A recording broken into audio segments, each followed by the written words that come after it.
ഞാൻ പറയട്ടെ, ഇനി വരാൻ വേണ്ടി പോണ കാലഘട്ടം എന്ന് പറഞ്ഞാൽ വളരെയധികം പരാജയമാണ് ചെക്കന്മാര്. എനിക്ക് വിഷമമുണ്ട്. ഇപ്പൊ തന്നെ എത്ര ആൾക്കാരെ തെങ്ങിയെത്തിക്കുന്നത്. പക്ഷെ ഇത് നമുക്ക് തടയാൻ പറ്റും. എങ്ങനെയാണെന്നറിയോ? എങ്ങനെയാണ്? തമിഴ്നാട് പറഞ്ഞ തന്നെ ഒരു ഇൻസ്റ്റിറ്റ്യൂട്ട് സ്റ്റാർട്ട് ചെയ്യുക. ഇൻസ്റ്റിറ്റ്യൂട്ട് തേപ്പ് പടവ് ടൈലിൻ്റെ പണിയൊക്കെ പഠിപ്പിക്കുന്ന ഒരു ഇൻസ്റ്റിറ്റ്യൂട്ട് സ്റ്റാർട്ട് ചെയ്തിട്ടുണ്ടെങ്കിൽ ചെക്കന്മാർ പ്ലസ് ടു കഴിയുമ്പോൾ ഓരോ പാഷൻ അനുസരിച്ച് അതൊക്കെ പഠിച്ചിട്ടെ. നമ്മളെങ്ങനെയാണെന്നറിയോ? ഒരു മൊബൈലിൻ്റെ കോഴ്സ് താല്പര്യം ഇല്ലാത്തവനെ പെരക്കാരെ അത് പഠിപ്പിച്ചാൽ എന്താണെന്നറിയോ? ഓനെ അവൻ്റെ സമയം വേസ്റ്റ് ആകുമെന്നല്ലാതെ ഓനക്ക് കറക്റ്റ് അതിൻ്റെ എല്ലാ കാര്യങ്ങളും ഉൾക്കൊണ്ടുകാണ്ട് പഠിച്ച് നാക്കാക്കി എടുത്തൊരു ലെവൽ എത്തിപ്പെടാൻ കഴിയൂല. ഉറപ്പാണ്. നിങ്ങളെ അഭിപ്രായം എന്താണ്?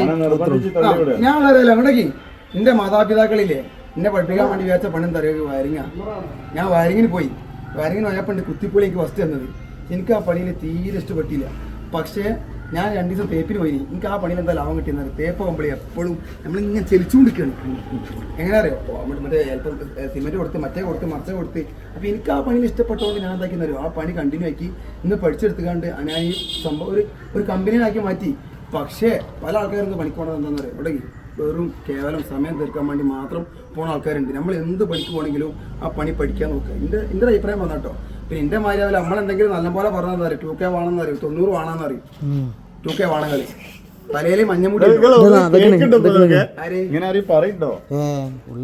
സമൂഹത്തിൽ സംഭവിക്കണല്ലേ. ഇനി വരാൻ വേണ്ടി പോണ കാലഘട്ടത്തിന്റെ സത്യാവസ്ഥ മൊത്തം എനിക്കറിയാം. ചെക്കന്മാരിന് ഫട്ടാപ്പിട്ട് നെരിങ്ങും കല്യാണപ്രായം പോത്തിന് എന്താ പറയുക? പബ്ലിക് വന്നിട്ടാണെങ്കിൽ നമ്മളെന്തായി 90 വേണം ആവൂലേ? സദാചാര ഗുണ്ടകൾ നമ്മൾ മേത്തൊന്ന് കയറും. അതുകൊണ്ട് എന്താ അറിയോ? പഠിച്ച പണിയെടുത്ത് എങ്ങനെ മുന്നോട്ട് പോകും. എന്തേ നമുക്ക് ആരോടും മത്സരിക്കാനില്ല.